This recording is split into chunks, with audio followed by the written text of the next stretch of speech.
Steve here with Integra Technologies. In this short video, we'll run through an example of how a lot will flow through the facility. Let's go ahead and follow lot 155131. First, we will have our receiving step. This step happens once product is delivered to us from the customer. These devices will be removed from the packaging and placed into tubes or trays for further processing. The devices will be placed into an ESD safe bag. Then a label will be placed on the ESD safe bag marked as not tested with the correct quantity. These devices, along with the paperwork, will then be placed into an ESD safe tote. The tote will be labeled with the correct lot number on the front of the tote. These devices have now been received and this step is now complete. Let's go ahead and move on to step 2, which is a test step in this example. The operator assigned to complete the work will need to locate the tote and take it to the correct work location. Once at the correct work location, this person will grab the not tested bag and verify that the labeled quantity is the correct quantity within the bag by counting the devices. In this example, the operator didn't complete all the testing for these devices. They will have 3 different bags at the end. Let's go ahead and take a look at the different bags. Our first bag will be the not tested bag, which it looks like we have 250 devices that will be labeled as not tested. The correct label will need to be filled out as shown here and placed on the bag. This bag can then be sealed with ESD safe tape. The next bag will contain the passes, which it looks like there is 220 devices that have passed.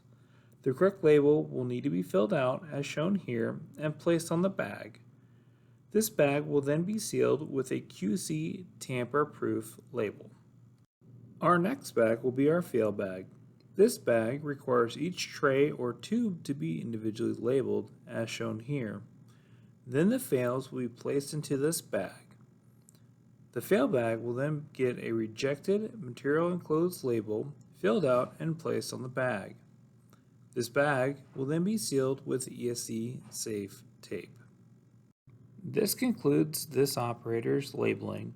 They will then place all the bags into the tote for the next operator. The next operator will go through a similar starting point as the first operator did. They will have to locate the tote and then bring it to the correct work location for processing.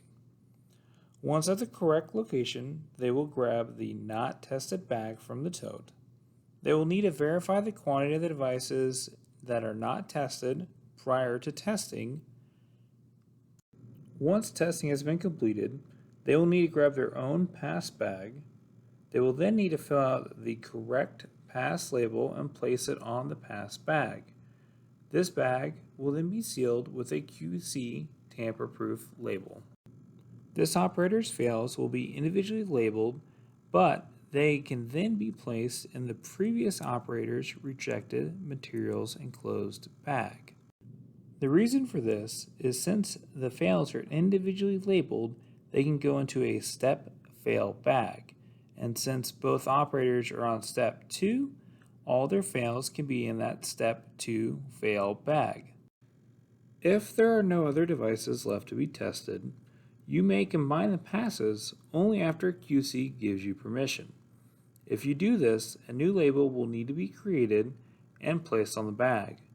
This bag will then be sealed by a QC tamper-proof label.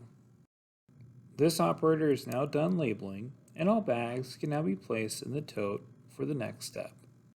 Steve here with Integra Technologies, and thank you for taking the time to watch this short video on how a lot can flow through the facility. Keep an eye out for additional training videos.